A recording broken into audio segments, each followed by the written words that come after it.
Esiet sveicināti Radio SVH LV otrdienas, 2. datums, jā, šajā mēnesī viss smuki saliekas. 2. datuma, otrdienā, pēcpusdienā šeit Ards Volbs ielās kopā ar tevi, gan televīzijā, gan radio, un ar mani kopā ir arī Markus Ribi, kas tikko no treniņa ir atnācis. Nu, tie ir baltāki, nē, es nezinu, vai baltākie, bet tie katrā ziņā ir meli, jo šodien treniņš nosacīt izpalikt, tāpēc, ka tik daudz viss kaut kas ir jāpaspēj un ir izdots jauns albums, tāpēc nesam to tautās. Un prieks būt pie jums Radio SVH jaunajās telpās. Jā, akciju sabiedrība Radio SVH ir pārvietojusies, es teiktu uz Muižu vai Pili. Nu, tādā kaut kādā izpratnē. Es domāju, ka tas ir tā kā bezmaz vai tāds Akropole Atēnās. jā. Vispār studijā ir satikušies divi cilvēki, kuriem ārkārtīgi patīk vasara. Jā, tā ir, jā, taču tev patīk vasara. Nu, es domāju, ka, man liekas, ja mēs uztaisītu aptauju, tad būtu kādi, varbūt 5%, kuriem nepatīk vasara, ne? Nē, nu ir jau cilvēki, kuri saka, nē, man rudens foršāk, un tā ziema tur var slēpot un tā. Bet... Nē, man jau arī patīk visi gada laiki, bet, nu, vasarā ir kaut kas tāds tik bezrūpīgs, un rudenī tad mums tur ir mazliet jāpārdomā, ziemā jātuntulējas, un pavasarī tad ir tāds cerīgāks un radošāks tas noskaņojums, bet vasarā, nu, tad pašausim vaļā. Nu jā, mēs šī ir otrā diena, kad ir riktīgi silts. Jā. Un tā sajūta tāda izjūt ārā, wow, nu tad beidzot tas ir sācies, un tagad vajag baudīt katru minūti, katru sekundi, jo laika apstākļi Latvijā ir tādi, kādi tie ir, nu, un kamēr ir silts, tikmēr to vajag baudīt. Kā tev ir to baudīšanu, jo es saprotu, ka tu esi diezgan daudz ar lidostās, tur visādos pasākumos, visādās filmēšanās. Kā tev ir šī vasara, kā tev ir sākusies tā vasara? Šī vasara ir sākusies tiešām ar foršu notikumu, to, ka izdots tāds mini-albums ar 4 dziesmām par vasaru, bet kopumā tā vasara arī ar to nebeidzas. Paldies Dievam, viņi sākas un uz vasaras otru pusi un augusta beigām, septembra sākumu, tad ir arī koncerti plānojas, bet tagad vēl līdz jūlija vidum došos atkal mazā tādā radošā braucienā uz Ameriku. Un jā, tik daudz iespēju jau par šo gadu ir bijuši, un es domāju, ka vasarā sanāks radīt vēl kaut ko jaunu, un šīs ne tikai 4 dziesmas ir radušās, bet ir radušās vēl citās noskaņās, un ne tikai, jo šis ir tāds ļoti, varbūt tāds, kā saka, tāds, pie viņa var, nezinu, man liekas, čilot, un nezinu, tur par daudz dziļām tēmām tur neaizdomāties, bet man patīk arī, tā teikt, būt nopietnākam un par tādām pasaulīgām tēmām. Starp citu runājot par nopietnākām lietām, un man šķiet, ka šis tā kā varētu būt loģisks, nu šis EP varētu būt loģisks EP ar kori, bet tur ir tikai viena dziesma, kur pārējās it kā nav, bet vispār tu esi, nu tā kā man šķiet no malas raugoties pēdējā laikā palicis tāds, nu tā kā nobriedušāks, nopietnāks, un sācis kļūt atvērtāks, runāt par kaut kādām nopietnākām tēmām, izkāpt no tās savas, nu, moderni sakot, komforta zonas ārā un vajag atklāts. Jā, pavisam notiek, tāpēc, ka, nu, šogad arī tāda apaļa jubileja būs rudenī.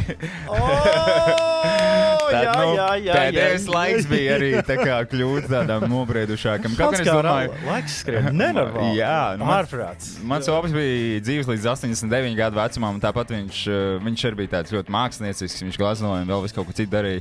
Un viņš līdz 89 gadu vecumam gāju uz visādiem pasākumiem, tur kultūras dzīvē iesaistījās, tikai es domāju, es gan jau, ka iešu viņu pēdās.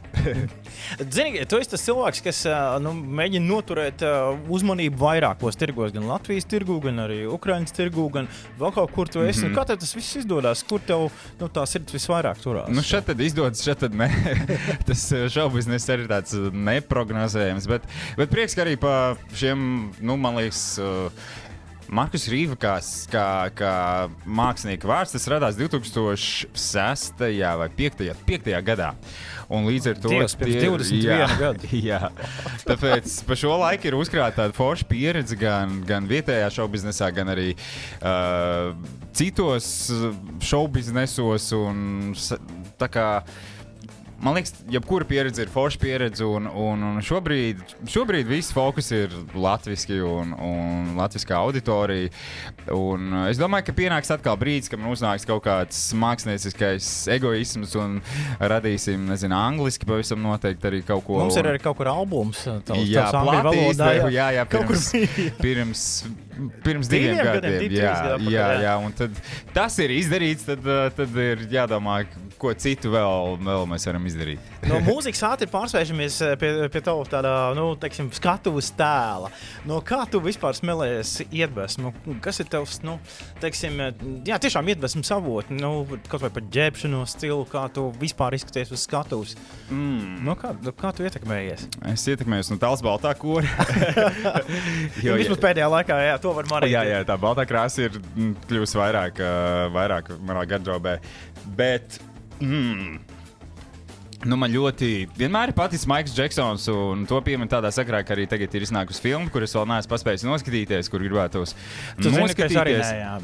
Bet cilvēkiem patīkot, un arī kā mūziķiem būtu ļoti interesanti paskatīties, kā ir izveidot šis stāsts, bet es vairāk laikam ietekmējos no dzīves. Es tikko biju ar vienu televīzijas projektu, mēs bijām Himalajos, un tad es sapratu, ka es gribu nodzīt matus uz vasaru, aiziet darām tur tā kā ilgi. Man patīk mainīties, un ir mākslinieki, kas visu savu karjeras laiku staigā, tā teikt, kaut kādā vienā formātā, bet es nezinu, man patīk, ka mainīties tā kā Latvijas valdībai.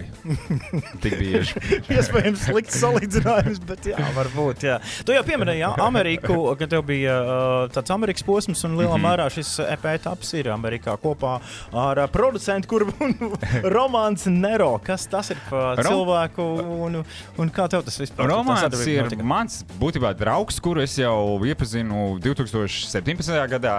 Viņš ir no Ukrainas, viņš ir no Kievas, un kādreiz, ka es tur daudz muzicēju un aktīvi arī rakstīju dziesmas, tad mēs ar viņu sadarbojāmies.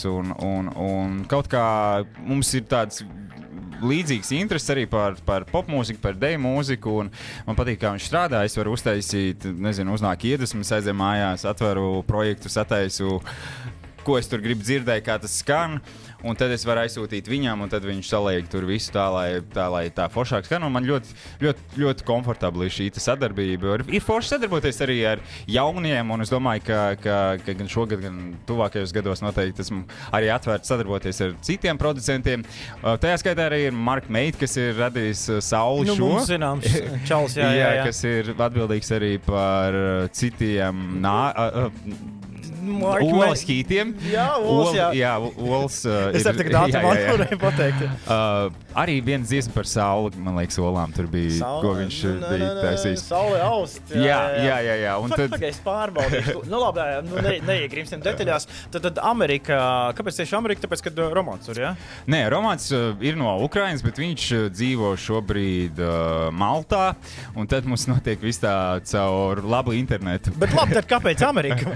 Amerikā, tāpēc, ka tur vienmēr kaut kā ir bijis tā periodiski iespēja aizbraukt, mazliet atpūsties arī no darba šeit Latvijā, jo tas ir vajadzīgs. 10 stundu atšķirība tomēr ir diezgan paliela. Jā. Un tas, ka ja tu atrodies šeit uz vietas un visu laiku es tādā skrējienā, tur tas. Tu vienkārši iegrimsti šajā konkrētajā rutīnā. Un tu nevari tā kā aizdomāties, ko tu gribi, vai tev nenāk melodijas galvā, ko tu gribi dziedāt vai rādīt, un tāpēc man liekas, ir labi, jebkurā profesijā īstenībā, pēc iespējas, protams, kādas tās ir katram dzīvē, paceļot un apskatīt to pasauli, jo tad jau mēs paskatāmies arī uz visiem tiem sīkumiem un problēmām, kas mums šeit ir un kas mums liekas lieli, mēs aizbraucam, tad ir, tās jau tāds pupu mīzes.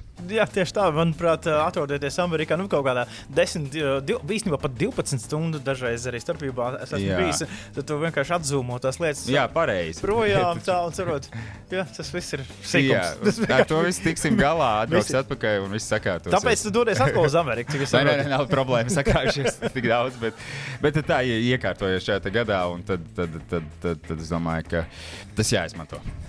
Skaidrs, labi.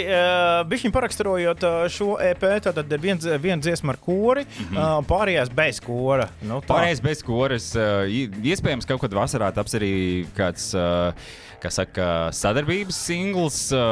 Pagaidām pie tā vēl strādāju, nevaru pateikt, ar ko tas būs, bet viena no tām dziesmām es gribu pārveidot arī kā dara, kad ir remix ar kaut ko. Un man liekas, Latvijā ir daudz talantīgu mūziķu, kas arī pie jums skan, un man liekas, arī tādas sadarbības būtu interesanti. Dziesmas viena ir lēnā, viena ir šita saule šo, viena ir tādā Brazilian funk stilā.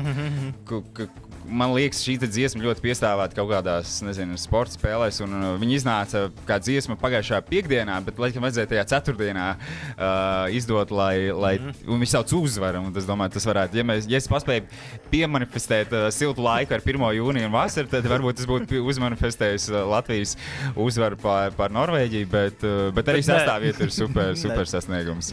Nesanāca, jā, sastāvvieta, bet vienalga, jebkurā gadījumā labs rezultāts. Mēs tam citu klausīsimies dziesmu Rozā. Jā, kas ir? Vispār es viņu ļoti pēdējā brīdī sarakstīju, jo es biju burtiski studijā un man vajadzēja pārrakstīt vokālus vienai citai dziesmai, un tad man uznāca tas, ir tādi maģiskie brīži, ka tu vienkārši ej pie ielu un tad tev bāc uzkrīt tur dziesmu uz galvas un tu tagad ķer visu, ko var uztaisīt.